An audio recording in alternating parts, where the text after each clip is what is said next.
Alright, I've had my new C7 Corvette for about 6 months now, and I thought I'd go over some of the things I like about it and some of the things I'm not so crazy about. So the first thing you need to know, the coolest thing about this car is it's fast and it looks good. Those are the two things about this car, what makes this car, okay? But let's delve into some other stuff. Now, the very first thing you want to do when you get a C7 is do this. Go into the settings, go under vehicle, select remote lock, unlock and start, then remote left and vehicle alert. Make sure the box is checked to off, because otherwise you're going to get these 3 horn chirps all the time. When you hear 3 horn chirps, you'll know what I'm talking about. Set that to off. You won't hear them anymore. Another thing, while you're at it, go to passive door lock, click on that, make sure that's set to on, because that is a really cool feature. That's one of my favorite features of the car. So here the car is in motion going down the road. As you can see, it's fast and it looks good. Alright. Now, one thing I want to say I really like about this car is the brakes. These brakes are awesome. One time somebody cut out in front of me. I was going at a high rate of speed. Thought I was going to T-bone them. But these brakes brought me to an immediate stop and there was no accident. I think they're called Brembo Brakes. Really nice brakes. Another thing, okay, here's an example of the passive door lock that we just set at the beginning of the video.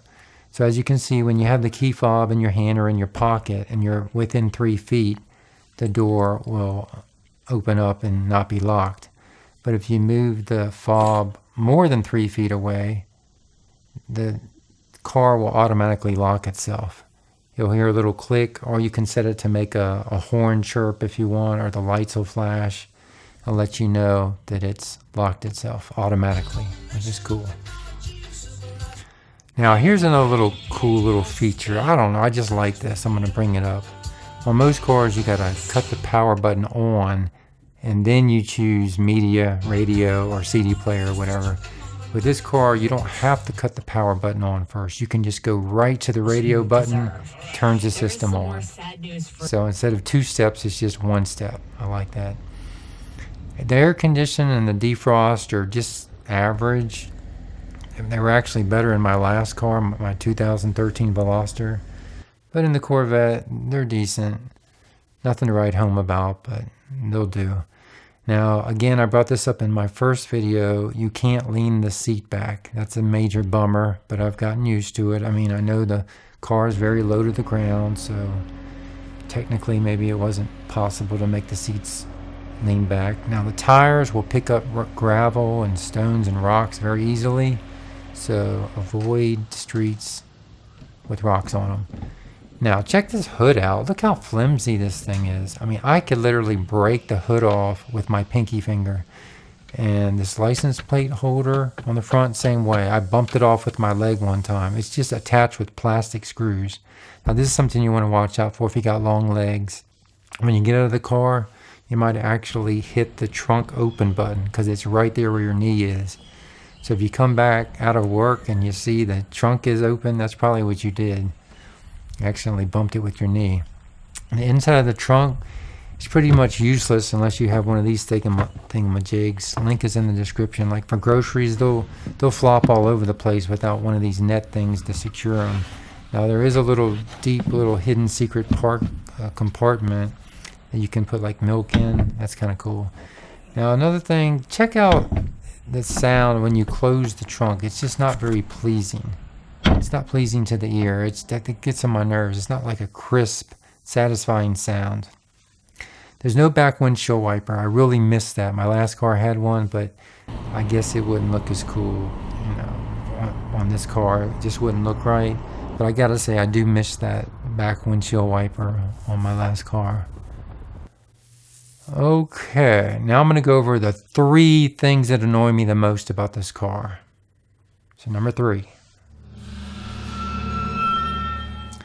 The windshield, the windows are way too sensitive.